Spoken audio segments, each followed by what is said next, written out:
This is Entertainment 97. Entertainment 97. Welcome to Entertainment 97.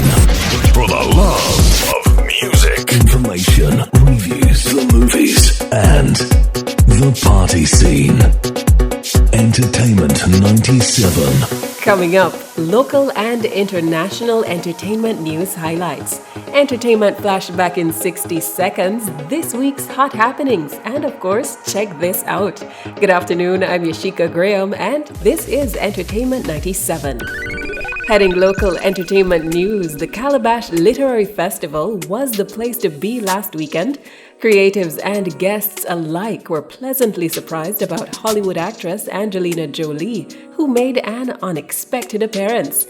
Jolie, who is well known for her acting roles in Maleficent, Tomb Raider, and Salt, was spotted rubbing shoulders with creatives at the festival in Treasure Beach, St. Elizabeth. Matter of fact, hosts of American A-listers have visited our island since the start of the year, including Canadian Prime Minister Justin Trudeau, actress Tracee Ellis Ross, Nigerian Afrobeats megastar Burna Boy, American music stars Dua Lipa, Cardi B, Offset, Rick Ross, Omarion, and Chance the Rapper. Still on the topic of local events, the fundraiser, An Evening with Michael Bolton, sold out last Saturday at couple's son Souci, Ocho Rios.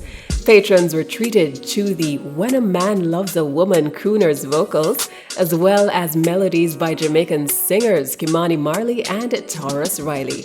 Proceeds from the event will support the construction of the Mary Issa Paediatric and Adolescent Health Center in St. Anne. In international entertainment, iconic French-Canadian vocalist Celine Dion cancelled her remaining live shows after being diagnosed with a rare neurological disorder.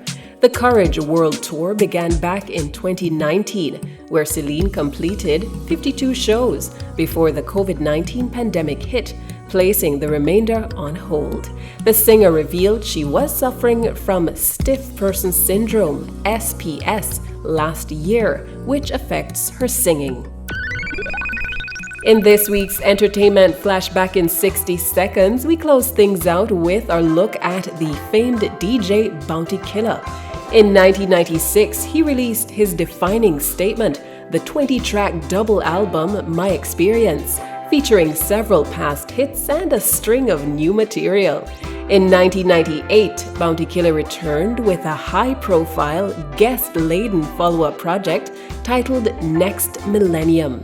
This time around, the album was issued in America, and Deadly Zone, which is part of the album, was featured on the soundtrack of the popular movie Blade.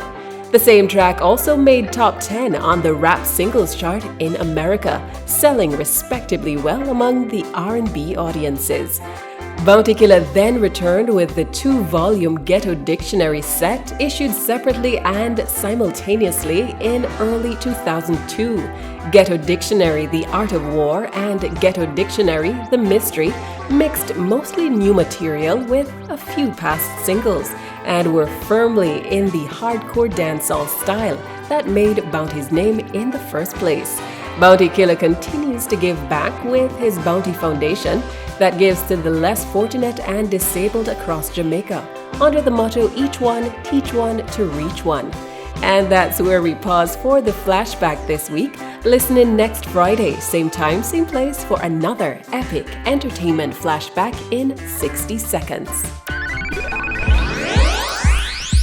In this week's Hot Happenings, this Saturday, June 3 at 6 p.m., it's all about Retroactive's 10th anniversary at Club Overtime Kingston. Complimentary finger food is available. And tomorrow, Saturday, June 3, is also a big thing. Crazy Chris's retro birthday party happening at Jungle Fire, 223 Port Henderson Road beside Jules. Music by Crazy Chris, The Ultimate, Colin Hines, DJ Smurf, and Fire Wayne. Admission $2,000. And a blessing awaits you at an evening of musical excellence fundraiser concert this Sunday, June 4, and it's all at the Ridgemount United Church in Mandeville. Start time 4:30 p.m. And this Monday, June 5, is Feel Good Mondays in association with Senor Daly in Love in the House. It's the best of 80s and 90s rock at Feel Good Restaurant, 2 Chelsea Avenue, New Kingston. Special guests Crazy Chris and DJ Smurf. Ahead of his 5th studio album, Post Malone has released a brand new single. Go check out Morning by Post Malone.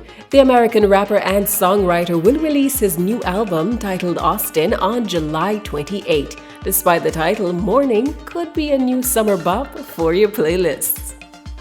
And that's it for Entertainment 97. I'm Yashika Graham. Thanks to technical producer Edson Johnson and producer Abigail Wilson. Catch us again next Friday for your weekly dose of entertainment scoops inside Entertainment 97.